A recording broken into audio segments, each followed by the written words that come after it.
এবং শিরোনামের যে বিষয়বস্তু এবং যা কিছু আজকে আলোচনা করতে চাচ্ছি প্রায় সবকিছুই কাল্পনিক, সিরিয়াস তেমন কিছু নেই।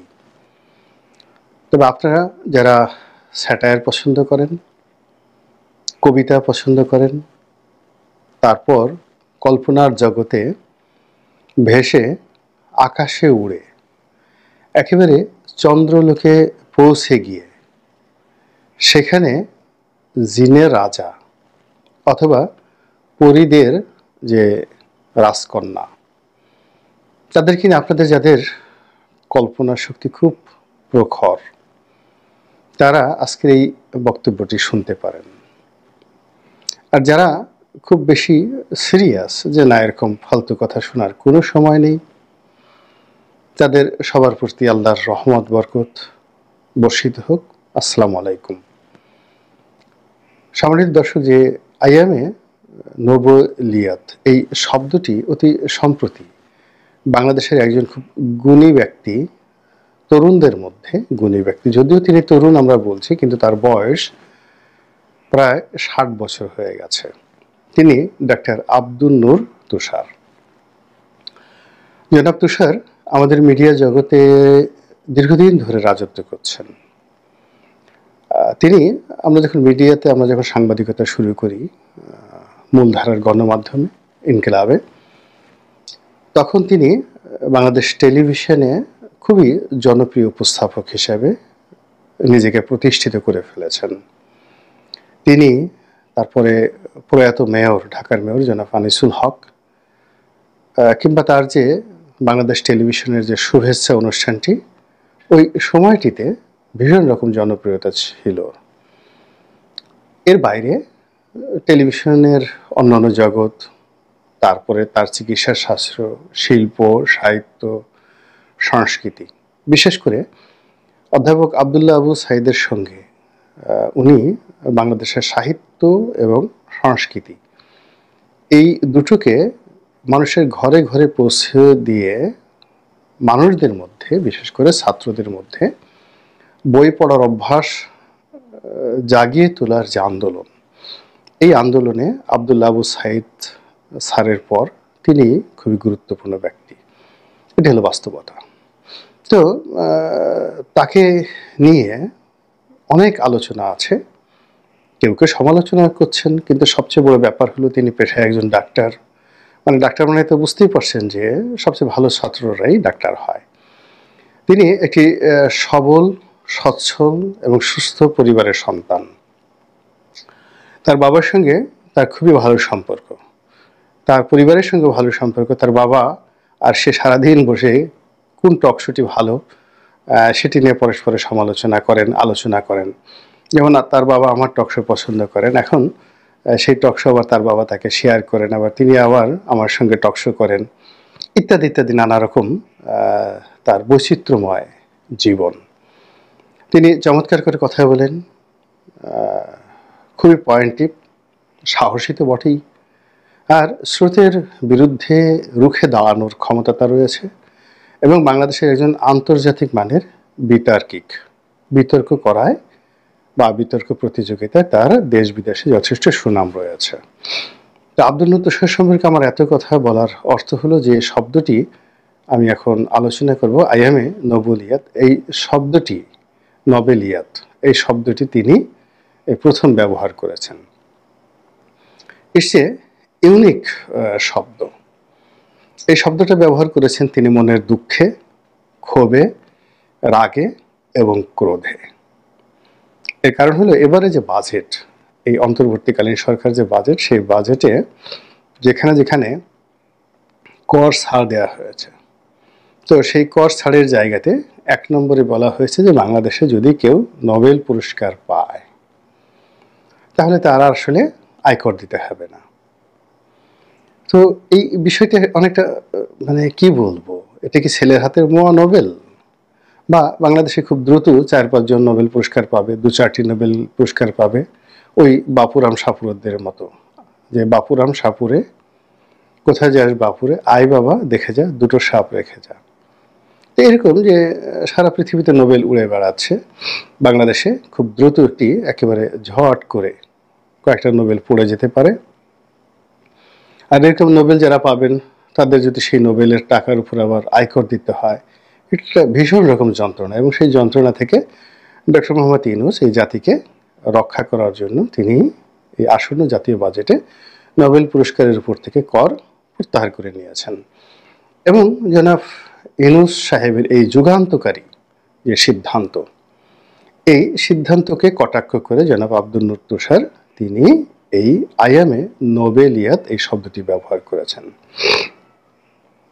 আপনারা জানেন যে আইয়াম শব্দের অর্থ যুগ, এবং আইয়ামে জাহিলিয়াত শব্দটি আমরা এই বাংলাদেশে বসে যেভাবে চিনি, ঠিক সেইখানে আইয়ামে কবুলিয়াত, আইয়ামে নোবেলিয়াত, আইয়ামে ইনসানিয়াত, আইয়ামে আর অনেক কিছু, আইয়ামে আসিফ নজরুলিয়াত, এরকম অনেক শব্দ ব্যবহার করা যেতে পারে। কিন্তু আসলে আমাদের কাছে আইয়ামে জাহেলিয়াত বা অন্ধকারের যুগ, জুলুমের যুগ, অত্যাচারের যুগ, এই জিনিসগুলো যত পরিচিত, যত ফ্যামিলিয়ার, এইরকম আর অন্য কোনো শব্দের সাথে আমরা পরিচিত নই। আমাদের দেশে মীর জাফর নিয়ে, তারপরে শেষে খন্দকার মোশতাক নিয়ে যথেষ্ট সমালোচনা হয়। ফলে এই সকল নামের কাছাকাছি খন্দকার মোশতাক উদ্দিন আহমেদ বা জনাব আলা হজরত মীর জাফর, মানে আপনি আগে পিছিয়ে যতই শব্দ লাগান না কেন, কিংবা আলা হজরত মীর জাফর মাদ্দা জিল্লুহুল আলী, এরকম শব্দ যদি লাগান, মীর জাফরের সম্মান বাড়বে না। এখন তদ্রূপ আইএম শব্দটা আমাদের এই বাংলাদেশে এমন অবস্থা হয়ে গেছে, এই আইএমের সঙ্গে নোবেল পুরস্কার, এই আইএমের সঙ্গে আব্রাহাম লিঙ্কন, এই আইএমের সঙ্গে আরও বড় বড় কিছু আপনি যদি লাগিয়েও দেন, বারবার শুধু সেই আইএমে জাহিলিয়াত শব্দটি আমাদের সামনে চলে আসবে।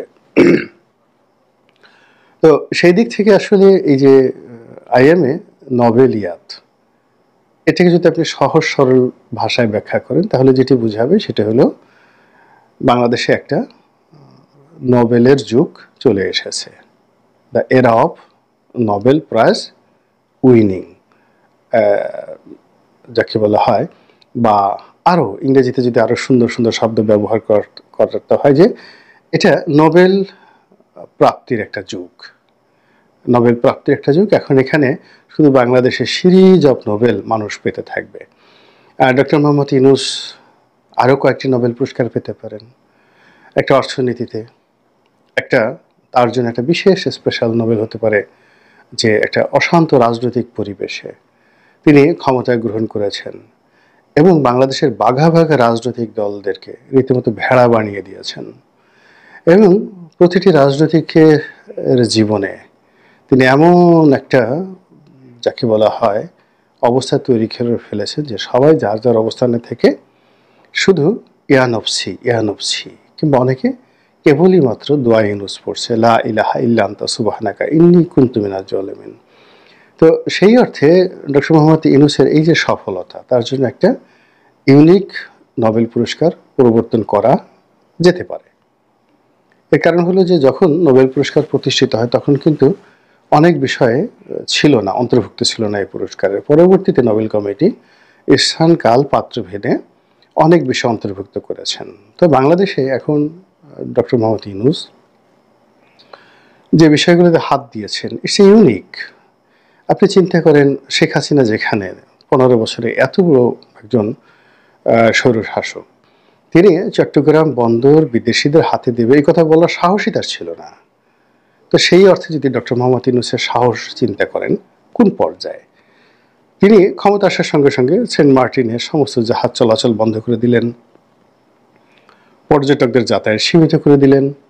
এখন আমরা পুরো জাতি অবাক হয়ে, নির্বাক হয়ে, বোবা হয়ে শুধু দেখছি এবং ভাবছি যে এই দ্বীপটি কি হবে, কোথায় যাবে, এই দ্বীপের বাসিন্দাদের কি হবে, পশু পাখির কি হবে, জন্তু জানোয়ারের কি হবে। কবি আল মাহমুদ যদি থাকতেন হয়তো দুখানা কবিতা লিখতে পারতেন।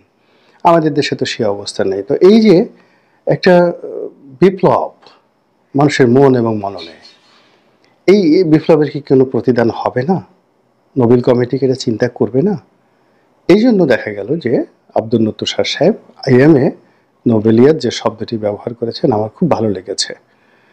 এখন দ্বিতীয় প্রসঙ্গে আসি, সেটি হলো ডক্টর মোহাম্মদ ইউনূস সাহেব কি আবার আরেকটা নোবেল পাবেন নাকি আরও দুটো নোবেল পাবেন?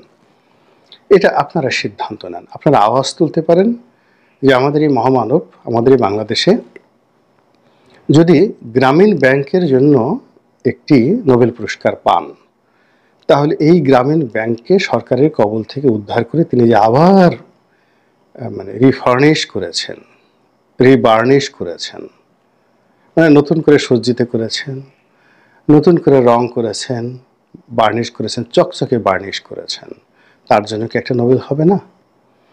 তারপর এই যে গ্রামীণ ফোন, গত বলতে গেলে 10 বছর ধরে 14 থেকে এ পর্যন্ত যে জুলুম অত্যাচার গ্রামীণ ফোনের উপর গেছে, এইবার গ্রামীণ ফোন মানে 2023 সনের চাইতে কম লাভ করার পরেও প্রায় 4,000 কোটি টাকা শেয়ার হোল্ডারদেরকে দিচ্ছে। সেখানে ডক্টর মোহাম্মদ ইউনূস পাচ্ছেন প্রায় 1100 কোটি টাকা। তারপর এই যে নোবেলের যে দেশ, যে দেশের কোম্পানি এটা টেলিনার কোম্পানি, তো সেই টেলিনার কোম্পানি তারাও যদি 55% হয় যাদের শেয়ার, তাহলে তারাও প্রায় 2,000 কোটি টাকা পেয়ে যাচ্ছে।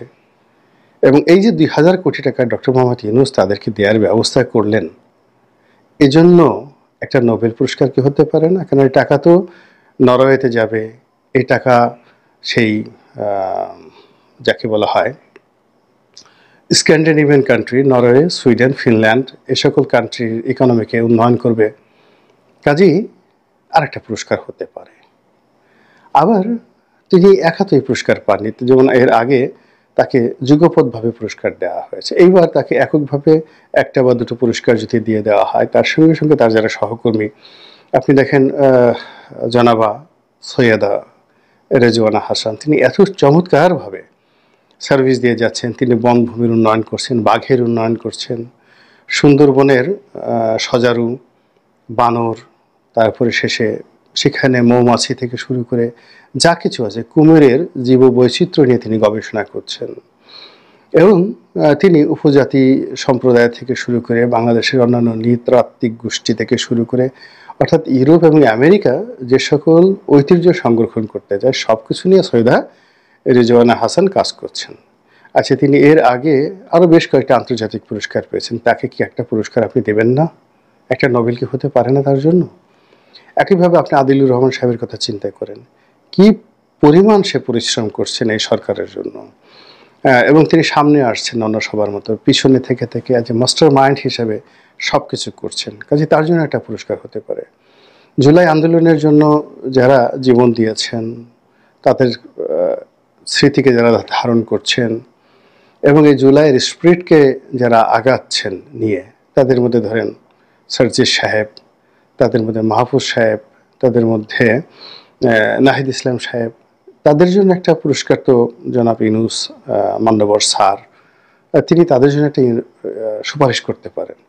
অ্যাটলিস্ট আমার মতে 3 থেকে 4টি নোবেল পুরস্কার না হলে এই মুহূর্তে আসলে বাংলাদেশের হবে না, বাংলাদেশকে মানাবে না।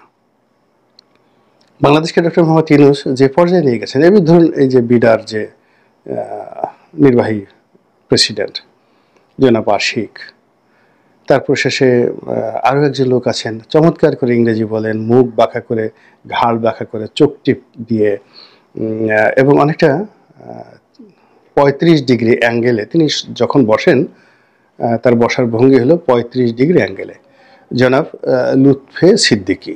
লুৎফে সিদ্দিকের বাবা আইজি ছিলেন, একটা চোখ একটু বোধহয় টেরা ছিল তার বাবার, কিন্তু গান গাইতেন, সংস্কৃতি মানা ছিলেন, বেশ মোটাসোটা ছিলেন। তার মা রেহানা সিদ্দিকী, উনিও গান গাইতেন। তো এই দুজন প্রতিভাময় এবং প্রতিভাময়ীর সুযোগ্য সন্তান লুৎফে সিদ্দিকী।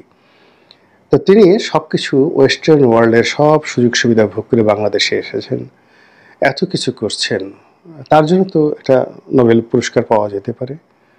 তারপর এখন যিনি এত গালি খাচ্ছেন, আমাদের নিরাপত্তা উপদেষ্টা খলিলুর রহমান, তো তারা এই খলিলুর রহমান সাহেব, লুৎফি সিদ্দিকী সাহেব এবং জনাব আশিক, এই তিনজনের সঙ্গে সঙ্গে আবার এই তিনজনের বলতে গেলে যারা গডফাদার, এই তিনজনকে যারা প্রমোট করেন, তিনজনকে যারা সৃষ্টি করেছেন, এদের বাংলাদেশে একজনকে বলা হয় ছোটন গ্রুপ, দেশের বাইরে যারা আছেন তাদেরকে বলা হয় টোটন গ্রুপ। মানে ইউটিউব ভিত্তিক যে গ্রুপটি রয়েছে, সব মিলিয়ে অন্তত একটা নোবেল পুরস্কার আমি আশা করি। এবং এই নোবেল পুরস্কারগুলো যদি একসাথে এরকম অনেকগুলো নোবেল চলে আসে, এবং সেই নোবেল আসবে বলেই ডক্টর মোহাম্মদ ইউনূস জানেন, তিনি বুঝতে পারেন, এবং বুঝতে পারার কারণেই তিনি আগামী বাজেটে এই নোবেল পুরস্কারের উপর থেকে সকল কর প্রত্যাহার করেছেন। এবং আগামীতে যে অনেকগুলো নোবেল আসছে, নোবেল তো খালি এমনি এমনি আসে না, সাথে পুরস্কার সঙ্গে সঙ্গে কিন্তু বিরাট একটা অর্থ যোগ আছে, বিশাল অ্যামাউন্ট, কত অ্যামাউন্ট আমি জানি না। তো এই অর্থ আমাদের জাতীয় অর্থনীতিতে কর্মসংস্থান সৃষ্টি করবে, নতুন নতুন ডলার আসবে, আরও কত কিছু। তো সব মিলিয়ে যে আইএমএ নোবেলিয়াত যে শব্দটি ব্যবহৃত হয়েছে, সেটি বাস্তবে যদি আমরা আজ যেটাকে নিয়ে আলোচনা করলাম, সেটা যদি বাস্তবে আসলে ঘটে যায়, তাহলে হয়তো আজকের এই যে আমার এই ভিডিও দেখে যারা মুখ টিপে হাসছেন, তারা হয়তো আমাকে